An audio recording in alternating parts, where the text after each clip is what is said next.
Hello everyone. आज हम लोग बिहार का इतिहास लेकर आए हैं।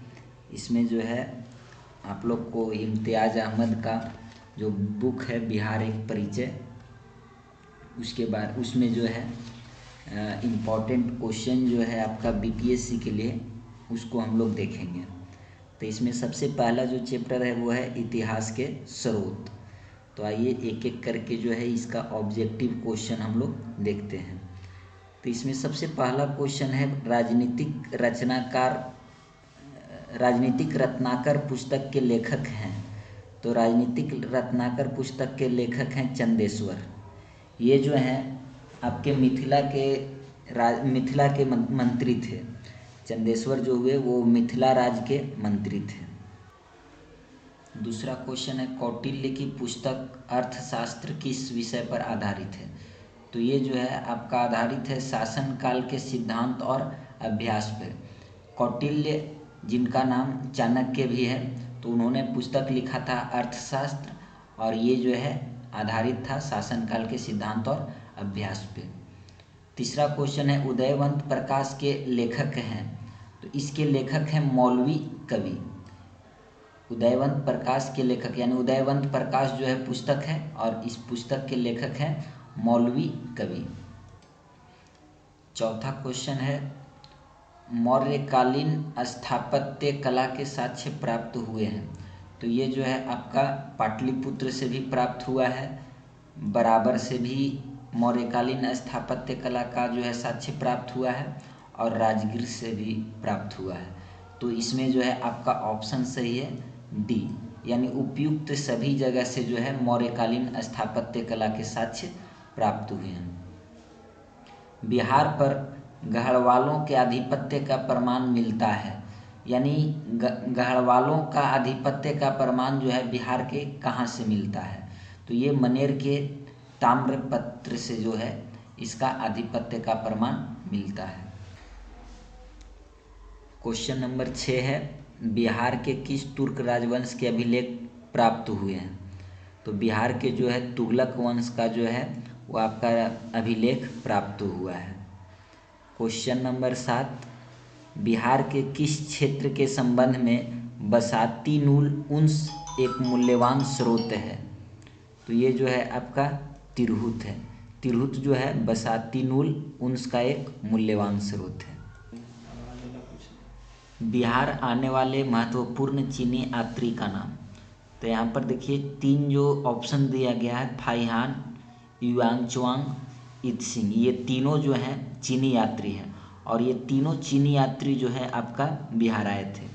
तो यहाँ का इसमें जो है ऑप्शन आपका सही हो गया उपयुक्त सभी, यानी फाहियान भी जो चीनी यात्री थे वो भी बिहार आए, युआंगचुआंग भी बिहार आए, और इत्सिंग भी बिहार आए।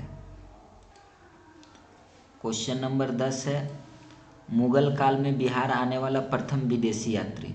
तो मुगल काल में जो है बिहार आने वाला प्रथम विदेशी यात्री था मुल्ला तकिया। क्वेश्चन नंबर 10 निम्नलिखित यूरोपीय यात्रियों में कौन बिहार नहीं आया था। तो ये यूरोपीय यात्री हैं, लेकिन इनमें जो है बिहार नहीं आने वाला यूरोपीय यात्री जो थे फ्रांस बर्निए, ये जो है बिहार नहीं आए थे। उसके बाद 11 नंबर क्वेश्चन है बहारिस्तान गैबी किनकी रचना है। तो बहारिस्तान गैबी जो पुस्तक है ये रचना है मिर्जा नाथन की। क्वेश्चन नंबर 12 प्राचीन बिहार के इतिहास के जानकारी के मुख्य स्रोत, यानी प्राचीन बिहार के जानकारी हम लोग के किन किन स्रोतों से मिलता है वो पूछा जा रहा है। भग्नावशेष, यात्रा वृत्तांत, अभिलेख, सिक्के, धार्मिक ग्रंथ। तो ये जो है इसका ऑप्शन जो है आपका डी ऑप्शन होगा। इसमें जो है सारे जो दिए गए हैं सारे से, यानी भग्नावशेष से भी हम लोग को बिहार के इतिहास का जानकारी मिलता है, यात्रा वृत्तांत से भी मिलता है, अभिलेख से भी जो है बिहार के इतिहास का जानकारी मिलता है, सिक्का से भी मिलता है, और धार्मिक ग्रंथ से भी जो है बिहार के इतिहास की जानकारी हम लोग को मिलती है। क्वेश्चन नंबर 13 प्राचीन पाटलिपुत्र के संबंध में जानकारी के स्रोत।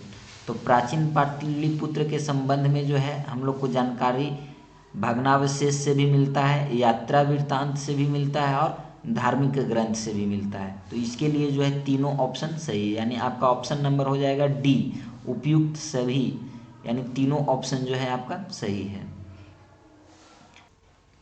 बिहार में मौर्यकालीन अभिलेख प्राप्त हुए हैं। ऑप्शन है पाटलिपुत्र में, लौरिया अरेराज से, लौरिया नंदगढ़ से, सहसराम से यानी सासाराम से, रामपुरवा से।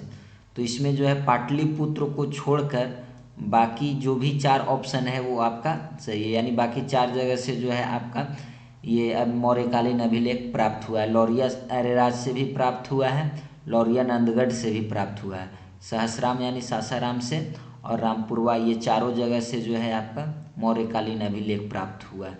तो ये देखिए ऑप्शन कौन सा सही है, आपका ऑप्शन नंबर सी जो है वो सही है, 2, 3, 4 एवं 5। अशोक का 15 नंबर क्वेश्चन है, अशोक का लघु शिलालेख प्राप्त हुआ है।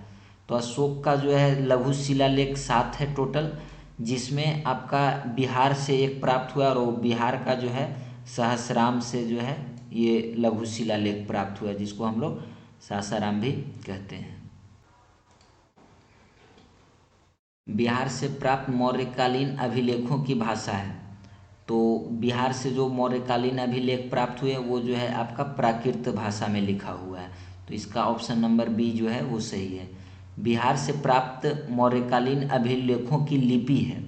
तो बिहार से जो अभिलेख प्राप्त हुए हैं, जो लिखा गया लिपि है वो लिपि है ब्राह्मी लिपि, यानी अभिलेख जो लिखा गया वो किस लिपि में लिखा गया है, ब्राह्मी लिपि। मौर्यकालीन जो अभिलेख हैं वो भी जो बिहार से प्राप्त हुए हैं। मृतुल अहवाल किनकी रचना है। तो मृतुल अहवाल जो है मुल्ला बहबहानी का जो है ये रचना है। मध्यकालीन मिथिला के इतिहास के स्रोत में महत्वपूर्ण हैं कर्तिलता, कर्ति पताका, वर्ण रत्नाकर। तो इसमें जो है आपका तीनों ऑप्शन जो है वो सही है। कर्तिलता, कर्ति पताका और वर्ण रत्नाकर, ये तीनों ऑप्शन जो है आपका सही है, यानी ऑप्शन नंबर इसमें जो है आपका डी सही होगा।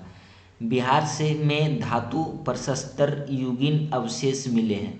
तो ये आपका जो है चिरांद से भी जो है धातु प्रशस्तर युगीन अवशेष मिले हैं, चेचर से भी मिले हैं, चेचर और सोनपुर दोनों ऑप्शन है इसमें, और मनेर से भी मिले हैं। तो इसमें जो है आपका ऑप्शन नंबर डी जो है वो सही है।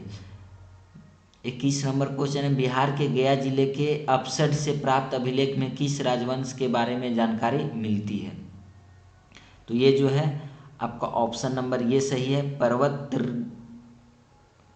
परवर्ती गुप्त वंश से की जो है ये अभिलेख से जो है ये अपसड में जो अभिलेख है उसमें परवर्ती गुप्त वंश की जो है आपका जानकारी मिलता है।